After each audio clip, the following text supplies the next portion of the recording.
Welcome friends, welcome to my YT channel beyond limitations. मैं हूं आपका दोस्त ज्योतिंद्र महांती। आज के टॉपिक लेके आया हूं एफिलिएट मार्केटिंग क्या है और नेटवर्क मार्केटिंग क्या है। और इस वीडियो में हम दोनों के एडवांटेजेस और डिसएडवांटेजेस को डिस्कस करेंगे। आजकल पीएम मोदी साहब भी कहते हैं कि नेटवर्क मार्केटिंग करो। देखते हैं क्यों कहते हैं। लेकिन वीडियो शुरू करने से पहले इस वीडियो को एक लाइक कीजिए। चैनल पर नए आए हैं तो सब्सक्राइब करके बेल आइकन को दबाकर ऑल नोटिफिकेशन पर सेट कीजिए ताकि लेटेस्ट वीडियो अपडेट आपको मिलता रहे। इस वीडियो को ज़रूर शेयर कीजिए ताकि आप दोस्तों को भी बता सकें कि एफिलिएट मार्केटिंग और नेटवर्क मार्केटिंग में डिफरेंस क्या होता है और किसमें कितना एडवांटेजेस है।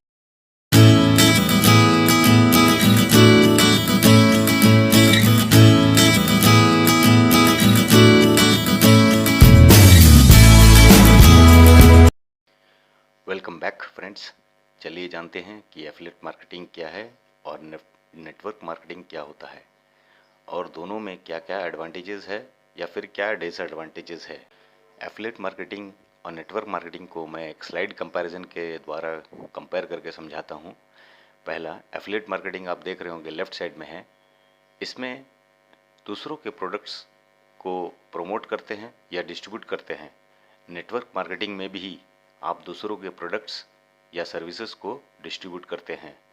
सेकंड, एफिलिएट मार्केटिंग में आपको अपने प्रोडक्ट्स बनाने की ज़रूरत नहीं है और नेटवर्क मार्केटिंग में भी अपने प्रोडक्ट्स बनाने की ज़रूरत नहीं है। इसमें आप दूसरों को ही प्रोडक्ट्स या सर्विसेज को प्रमोट करते हैं। तीसरा, अगर आप अकेले काम करना पसंद करते हैं तो एफिलिएट मार्केटिंग करना चाहिए। अगर आप टीम बिल्ड करके सेल्स करना चाहते हैं तो नेटवर्क मार्केटिंग आपके लिए उचित है। टीम बिल्ड करके काम करने क्या क्या एडवांटेजेस हैं ये हम बाद में जानेंगे। फोर्थ, एफिलिएट मार्केटिंग में टीम बिल्ड करने की ज़रूरत नहीं है, लेकिन नेटवर्क मार्केटिंग में टीम बिल्ड करना ज़रूरी है क्योंकि टीम बिल्ड होने पर ही आपका बिजनेस बढ़ता है और चलेगा और इनकम आता है। फिफ्थ, एफिलिएट मार्केटिंग में फोकस होता है सेल्स जनरेट करने का और ज़्यादातर काम आपको ही अकेले करना पड़ता है, जैसे कि social media marketing, email marketing, website बनाना या फिर ब्लॉग पर लिखना, और तभी प्रोडक्ट्स को आप प्रमोट करते हैं। लेकिन नेटवर्क मार्केटिंग में फोकस होता है एक मार्केटिंग टीम बनाना, तभी आपका बिजनेस बढ़ता है और आपको सेल्स मिलता है और वहाँ से इनकम आता है। सिक्स्थ, एफिलिएट मार्केटिंग में जब कोई लीड या क्लाइंट आपके थ्रू प्रोडक्ट खरीदता है तो आपको रेफरल कमीशन मिलता है। नेटवर्क मार्केटिंग में भी जब कोई आपके थ्रू प्रोडक्ट खरीदता है तो आपको रेफरल कमीशन मिलता है। सेवेंथ, एफिलिएट मार्केटिंग में कमीशन 5% से मैक्सिमम 75% होता है और ये डिपेंड करता है कि आप क्या प्रोडक्ट्स सेल कर रहे हैं, फिजिकल प्रोडक्ट्स या फिर digital products. Network marketing companies में भी रेफरल कमीशन होता है और मल्टीपल लेवल्स का कमीशन होता है। स्लैब स्ट्रक्चर के अनुसार ये कंपनी से कंपनी वेरी करता है। नेटवर्क मार्केटिंग कंपनीज में भी परसेंटेज कमीशन 5% से लेके 60% तक होता है, लेकिन नेटवर्क मार्केटिंग कंपनीज में award functions, reward functions, foreign tours और बहुत कुछ मिलता है जो कि एफिलिएट मार्केटिंग में नहीं मिलता। एफिलिएट मार्केटिंग फिजिकल प्रोडक्ट्स जैसे health supplements, shampoo, soaps, clothing में कमीशन बहुत कम होता है। ये 2% से 10% तक ही होता है। अमेज़न और उसके जैसे ई कॉमर्स साइट्स में ज़्यादातर नेटवर्क कंपनीज फिजिकल प्रोडक्ट्स में ही डील करते हैं, लेकिन उनका प्रोडक्ट्स लोकल मार्केट में अवेलेबल नहीं होता है। नेटवर्क मार्केटिंग कंपनीज अपने मेंबर्स के द्वारा प्रोडक्ट्स डिस्ट्रीब्यूट करते हैं। नेटवर्क कंपनीज मेन डिस्ट्रीब्यूट करते हैं। स्लैब स्ट्रक्चर के अनुसार कमीशन पे आउट बनता जिसका है 5%, किसी का 20% और ये 60% तक जा सकता है। इसके साथ उनको बहुत सारे अवार्ड रिवॉर्ड्स भी मिलते हैं। एफिलिएट मार्केटिंग का फर्स्ट चॉइस होता है डिजिटल प्रोडक्ट्स जैसे ई कोर्सेज या ई बुक्स सेलिंग, क्योंकि इसमें परसेंटेज कमीशन बहुत ज़्यादा होता है, बहुत हाई होता है, 20% से लेकर 75% तक हो सकता है। कुछ नेटवर्क मार्केटिंग कंपनीज अभी डिजिटल प्रोडक्ट्स लेकर मार्केटिंग प्लान लॉन्च किए हैं। इसमें से trxocean.com एक है जो कि 60% कमीशन पे आउट देता है। 10th, affiliate marketers digital product selling करना पसंद करते हैं और नेटवर्क मार्केटर्स ज़्यादातर फिजिकल प्रोडक्ट्स सेल करना पसंद करते हैं। इसके पीछे रीज़न ये है कि अभी network marketing companies physical products में ही डील कर रहे हैं, वो डिजिटल प्रोडक्ट्स के ओर जाने के सोच भी नहीं सकते। ओनली अभी trxocean.com या उसके जैसा कुछ और वेबसाइट्स हैं जो कि ये नेटवर्क मार्केटिंग प्लेटफॉर्म को यूज़ करके और मार्केटिंग प्लान डिज़ाइन करके डिजिटल प्रोडक्ट्स को लाकर काम कर रहे हैं। उसी तरह trxocean.com ये 22 जनवरी को 2021 को डिजिटल प्रोडक्ट को लेकर लॉन्च किया है। एफिलिएट मार्केटिंग में ज़्यादातर आपको पहले प्रोडक्ट खरीदना पड़ता है, तभी आपको एफिलिएट लिंक मिलता है, जिसके प्रमोशन से आपको सेल्स कमीशन मिलता है।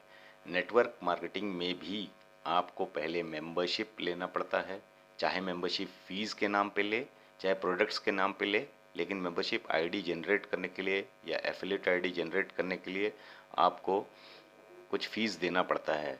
उसी आईडी को रेफर करके आप लोगों को ज्वाइनिंग कराते हैं और कमीशन सेल्स मिलता है। 12th, एफिलिएट मार्केटिंग में आपको कंटिन्यूसली प्रोडक्ट को प्रमोट करना पड़ता है, सोशल मीडिया मार्केटिंग के थ्रू या ईमेल मार्केटिंग के थ्रू या ब्लॉग में लिखने के थ्रू या वेबसाइट में पोस्ट करने के थ्रू, लेकिन आपको प्रमोट लगातार करना पड़ता है लीड्स जनरेट करने के लिए। लीड्स फिर कन्वर्ट होकर कस्टमर्स बनते हैं और कंटिन्यूस इनकम तभी आ सकता है।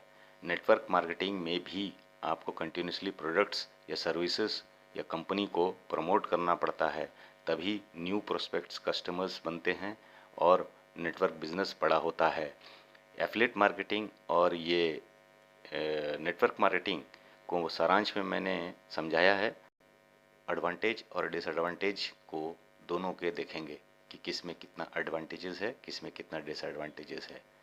इस पेज को देखकर ज़्यादातर एफिलिएट मार्केटर्स गुस्सा हो जाएंगे और उनका गुस्सा वाजिब भी है, लेकिन सच को सामने लाना ज़रूरी है।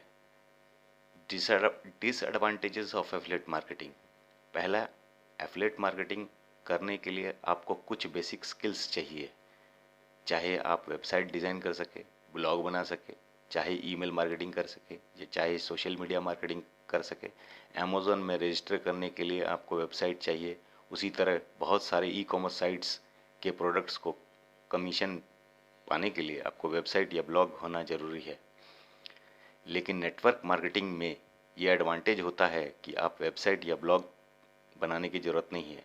ये सब कंपनी आपका रिस्पॉन्सिबिलिटी है, जिसके साथ आप डील कर रहे हैं, वही आपको सब देता है। सेकंड, नॉर्मली एफिलिएट मार्केटिंग में सिंगल लेवल कमीशन होता है। क्लाइंट या लीड एक बार प्रोडक्ट परचेज कर लिया तो एक बार कमीशन मिल ही जाता है। उसके बाद उस पर्टिकुलर क्लाइंट से या कस्टमर से आप आगे कमीशन नहीं ले सकते हैं। लेकिन नेटवर्क मार्केटिंग में ये एडवांटेज होता है कि आप मल्टी लेवल कमीशंस मिलते रहता है जब भी आपका डाउनलाइंस अपग्रेड करते हैं। थर्ड, एफिलिएट मार्केटिंग सिर्फ और सिर्फ एक ट्रांजैक्शन प्रोसेस होता है। प्रोडक्ट सेलर का और क्लाइंट के बीच का ये प्रोडक्ट सेलिंग का ही खाली रिश्ता रहता है। कोई रिलेशनशिप डेवलप करना नहीं होता और ज़रूरत भी नहीं है। लेकिन नेटवर्क मार्केटिंग में रिलेशनशिप बिल्डिंग बहुत ज़रूरी है सेल्स करने के लिए और आफ्टर सेल सर्विस के लिए भी। जब तक एक minimum level of trust develop नहीं होता है, आपका सेल्स होना मुश्किल है। फोर्थ, एफिलिएट मार्केटिंग में जो पर्सन या क्लाइंट से कस्टमर बन चुका है, उससे जो एक बार कमीशन आ चुका है, आगे उस पर्सन से रेजिडुअल इनकम कभी नहीं मिलता। आपको बार बार नए क्लाइंट्स या नए प्रोस्पेक्ट्स ढूंढने पड़ते हैं। लेकिन नेटवर्क मार्केटिंग में ये एडवांटेज है कि आपको रेजिडुअल इनकम आपके डाउनलाइन से बार बार मिलता है। फिफ्थ, एफिलिएट मार्केटिंग में क्लाइंट्स या कस्टमर्स के साथ कंटिन्यूड रिलेशनशिप रखने की ज़रूरत भी नहीं है, लेकिन नेटवर्क मार्केटिंग में कंटिन्यूस इनकम चाहिए तो आपको continuous team building, relationship building, ये सब बहुत ज़रूरी फैक्टर हैं और रिक्वायरमेंट भी हैं। नेटवर्क मार्केटिंग के एडवांटेजेस की लिस्ट तो आप देख ही रहे होंगे कि एफिलिएट मार्केटिंग से कहीं ज़्यादा है। नेटवर्क अभी 6th पॉइंट, नेटवर्क मार्केटिंग में आपको रिपीटेड कमीशंस मिलते हैं जब भी डाउनलाइंस अपने स्लैब स्ट्रक्चर को अपग्रेड करते हैं। 7th, अगर लॉन्ग टर्म इनकम चाहिए, नेटवर्क मार्केटिंग में रिलेशनशिप बिल्डिंग आपको पसंद है तो नेटवर्क मार्केटिंग करना चाहिए। 8th, अगर आप डाउनलाइंस को proper training, proper guidance provide करते हैं तो आपको सालों साल इनकम मिलते रहता है। इन नेटवर्क मार्केटिंग में ये बहुत बड़ा इम्पॉर्टेंट फैक्टर है। 9th, नेटवर्क मार्केटिंग का सबसे बड़ा एडवांटेज ये है कि आप डाउनलाइंस के काम से लिवरेज ले सकते हैं। ये एक कंपनी चलाने जैसा होता है, सब मिलकर एक साथ काम करते हैं कुछ घंटों के लिए ही, तो मिलकर बहुत ज़्यादा क्यूमुलेटिव टाइम एफर्ट हो जाता है। 10th, नेटवर्क मार्केटिंग में आपके नीचे कुछ अच्छे लीडर्स आ जाने से आपके उन्नति को तो कोई रोक ही नहीं सकता है। 11th, नेटवर्क मार्केटिंग बिजनेस में कंसिस्टेंट इनकम अगर चाहिए तो बड़ा टीम होना, डेडिकेटेड टीम होना ज़रूरी होता है, तभी डाउनलाइन के इनकम से आप सरवाइव कर सकते हैं और बहुत अच्छा इनकम कर सकते हैं। इसके साथ ये वीडियो को एंड करते हैं, लेकिन जाने से पहले एक रिक्वेस्ट है, एक लाइक कीजिए, चैनल को सब्सक्राइब कीजिए और वीडियो को ज़्यादा से ज़्यादा शेयर कीजिए ताकि आप दूसरे को बता सकें। और वीडियो अगर अच्छा लगा है तो व्हाट्सएप पे कांटेक्ट कीजिए tronusocean.com के बारे जानने के लिए। Thanks for watching.